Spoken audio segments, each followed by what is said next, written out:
क्या सच में मंदोदरी रावण की ही पत्नी थी या फिर वानर राज बाली? क्योंकि कुछ लोक कथाओं के अनुसार मंदोदरी के पिता मायासुर ने मंदोदरी का विवाह रावण से नहीं बल्कि वानर राज बाली से करवाया था। जब मंदोदरी का विवाह किष्किंधा के राजा बाली से हो गया तो फिर वह लंका के राजा रावण की पत्नी कैसे बनी? और आखिर रावण ने क्यों किया था बाली की पत्नी से जबरदस्ती विवाह?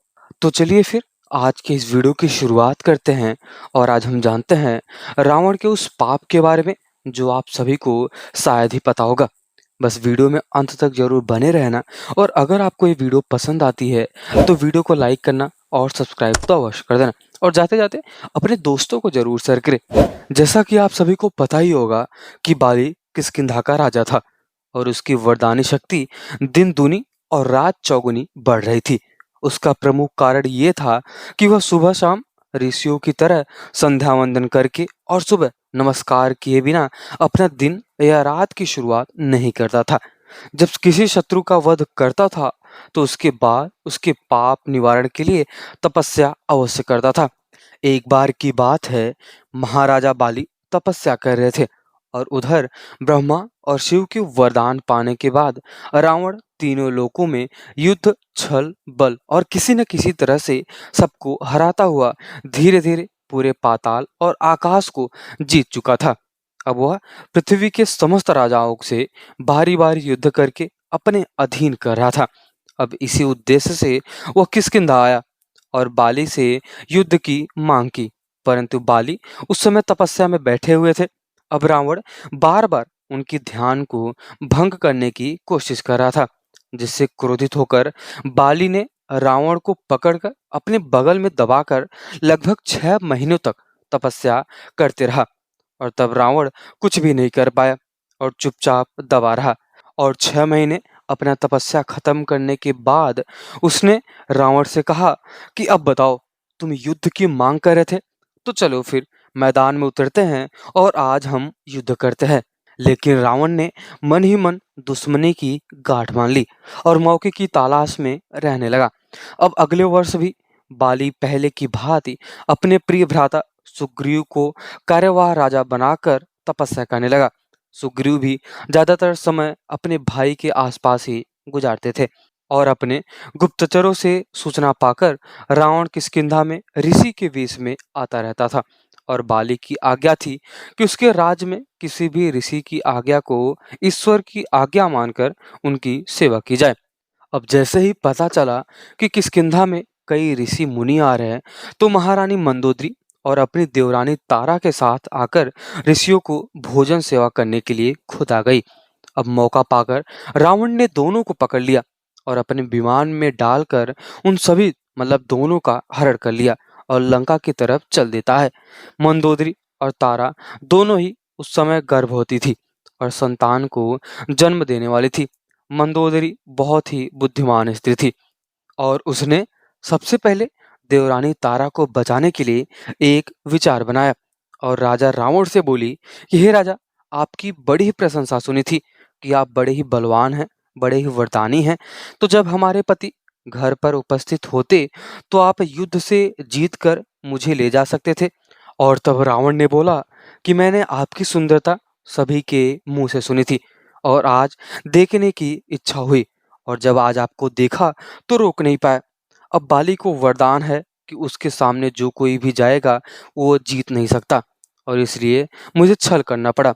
और तब आगे मंदोदरी ने पूछा कि अगर तपस्या से लौटने के बाद बाली तुमको और तुम्हारे परिवार को सैनिकों के सहित आक्रमण कर दे और तुम्हें मार डालेगा तो तुम क्या करोगे? दोनों राज्यों के कितने ही निर्दोष लोग मारे जाएंगे। क्या इसकी तुम्हें कोई चिंता भी है या फिर भय भी है? और कौन बचाएगा तुम्हें? और आगे मंदोदरी ने यह भी बोला कि अगर बीच का रास्ता निकाला जाए तो दोनों राज्यों के निर्दोष सैनिक मरने से बच सकते हैं। और आगे मंदोदरी ने बोला कि तुम और बाली दोनों युद्ध से बच सकते हो। तब रावण ने बोला कि मैं तैयार हूँ। मंदोदरी ने कहा कि मैं तुम्हारे साथ चलूंगी, पर मेरी देवरानी तारा को किष्किंधा में छोड़ना पड़ेगा। रावण ने इस बात को मान लिया और तारा को किष्किंधा वापस करने चला गया और तारा को महल की छत पर उतार दिया और बस मंदोदरी को लेकर लंका की ओर चला गया। तो मंदोदरी कहती हैं कि मैंने सुना है कि आपकी गर्जना इतनी भयानक है कि जिसको सुनकर महिलाओं के साथ ही साथ कई पशुओं के कान भी फट जाते हैं। और आगे ये कहा कि अगर ये बात सच है तो मैं वह गर्जना सुनना चाहती हूँ। अब रावण ने बड़े ही जोर से अट्टहास किया जिससे पूरे ब्रह्मांड में आवाज गूंज गई और इतनी भयानक आवाज से रानी मंदोदरी डर गई और उसका पुत्र समय से पहले ही जन्म ले लिया। अब यह मंदोदरी का दूसरा ब्याह था। बाली पुत्र की रक्षा करने का बुद्धिमानीपूर्ण फैसला किया। मंदोदरी ने प्रार्थना किया कि अब इस बच्चे को तारा के पास छोड़ दिया जाए ताकि इसका पालन पोषण हो सके। अब रावण ने पुनः विमान वापस घुमाया और मंदोदरी को महल की छत पर उतारकर बच्चे को तारा को सौंपने की छूट दे दी। अब मंदोदरी अपना बालक तारा को देकर बोली कि आज मैं अपना अंग आपको अपना बेटे के रूप में दे रही हूँ। आज से तुम ही इसके माता और पिता हो और अब पुत्र माता के शरीर का अंग होता है और इसीलिए इसका नाम अंगद रखा जाएगा।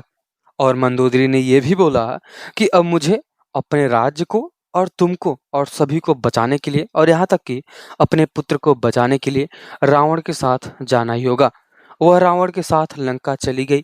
अब रावण ने मंदोदरी से विवाह करके उसने लंका की महारानी बना दिया। अब पूरी 1 साल की तपस्या का व्रत लिए महाराज बाली की तपस्या खत्म हो गई और सुग्रीव की सेवा भाव से बाली अत्यंत खुश हुआ और भाई को गले लगाया और प्रसन्न होकर अपने राज्य को लौट गया। परंतु तारा से सारी घटना सुनकर सुग्रीव को राज्य की रक्षा के लिए छोड़ दिया और बाली अत्यंत क्रोध में भरकर लंका पहुंच गया और रावण को ललकारते हुए लंका में विचरण करने लगा। अब इस बात को जैसे ही रावण ने सुना वो भय से कांपता रहा और कभी इस महल से उस महल छुपता रहा और अब कोई उपाय नहीं सूझ रहा था कि लंका में किसके पास जाया जाए और कैसे नरसंहार को रोका जाए। अब मंदोदरी ने पुनः एक विचार बनाया और बाली के क्रोध से बचने का उपाय बताया। अब रावण ने दूत को भेजकर बाली को राजमहल में बुला लिया और मंदोदरी के पीछे खड़ा होकर अत्यंत प्रेम भाव से बोला कि हे महाराज बाली, मैं ब्राह्मण पुत्र हूँ। आपने वचन का पालन करूंगा और आपकी महारानी को आदर के साथ आपको सौंप दूंगा। आप पहले हमारा सम्मान स्वीकार करो, मेरे साथ भोजन करो और मेरी दोस्ती को स्वीकार करो। और रावण के इस प्रेम वचन को सुनकर और मंदोदरी की प्रार्थना को भी सुनकर बाली का क्रोध शांत हुआ और वह भोजन करने के लिए रावण के साथ उसकी रसोई में बैठ गया।